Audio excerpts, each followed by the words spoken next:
I'd been living in the Preston Arms for 3 months before I finally worked up the nerve to check out the storage unit that came with my lease. It's a pre-war brick building in the city. Beautiful on the outside, but rotting on the inside.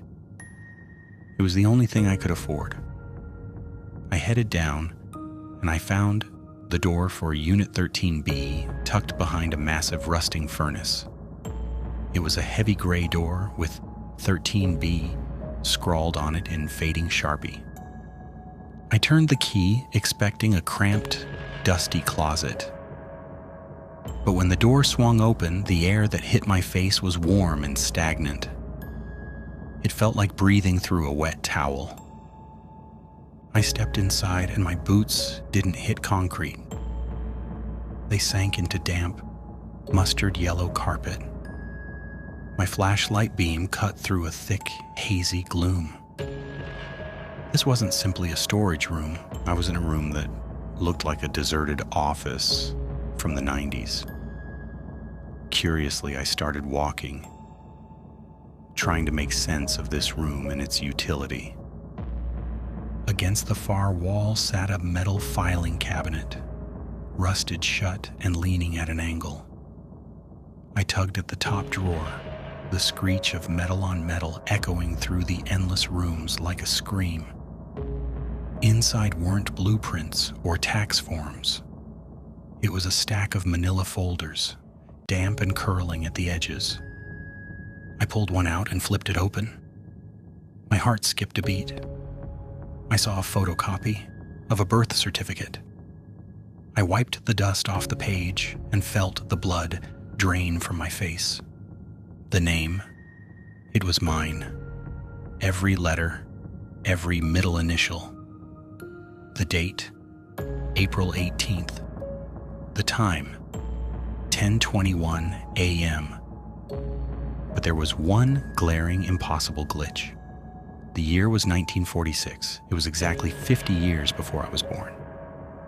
I stared at the photo stapled to the corner. It was grainy, black and white, but there was no mistaking it. It was my face. The same crooked nose, the same scar above the left eyebrow. It was me, just dressed in a 50s style work shirt. Underneath the files, I found a leather-bound journal. The cover was stained with something dark and sticky. I sat down on one of the old chairs nearby. I leaned my back against the filing cabinet and started to read.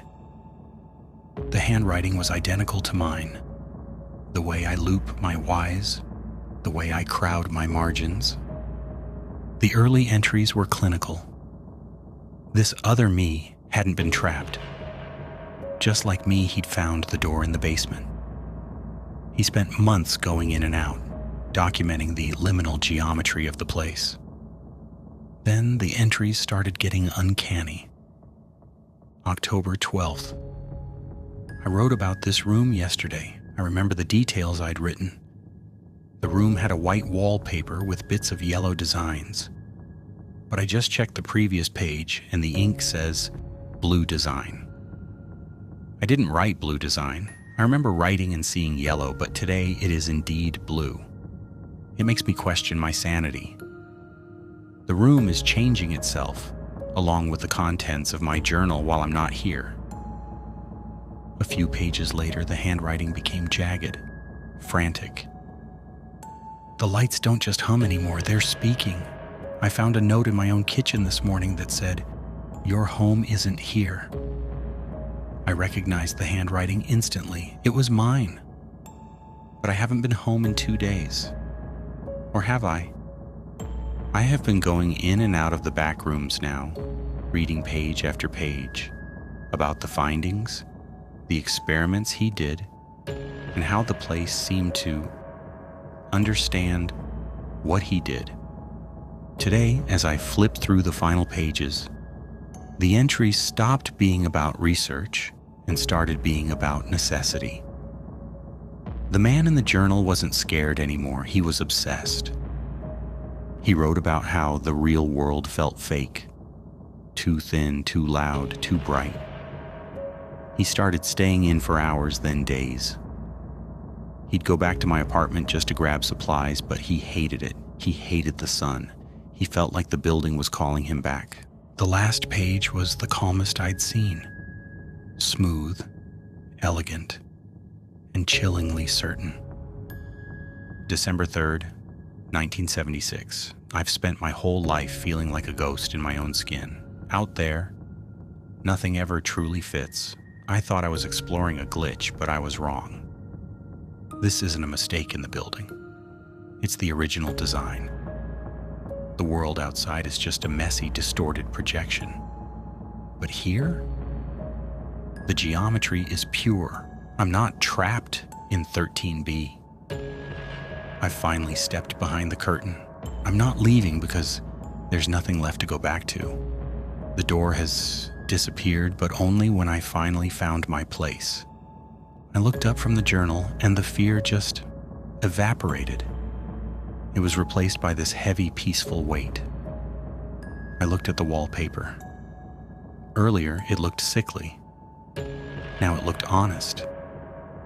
The back rooms didn't feel scary anymore. They felt reliable. Out in the city, things change. Time ruins everything. But here, everything just is. I checked my watch. The hands had stopped moving, but for the first time in my life, I didn't feel like I was running out of time. I stood up and walked toward where the basement door used to be. It wasn't there, but I didn't care. Instead, I reached into the filing cabinet and pulled out a fresh black fountain pen. I looked down at my arm. My skin was starting to take on that same dull, matte texture as the walls. I found a small wooden desk sitting alone in the middle of a massive yellow hall. It looked like it had been waiting for me for 50 years. I sat down, opened the new journal, and uncapped the pen. Outside in the Preston Arms, someone is probably wondering where I went. They'll look for me, but they'll never find me. You can't find someone who finally went home. I pressed the pen to the paper and began to write. April 18th, 2026. I finally understand where home is.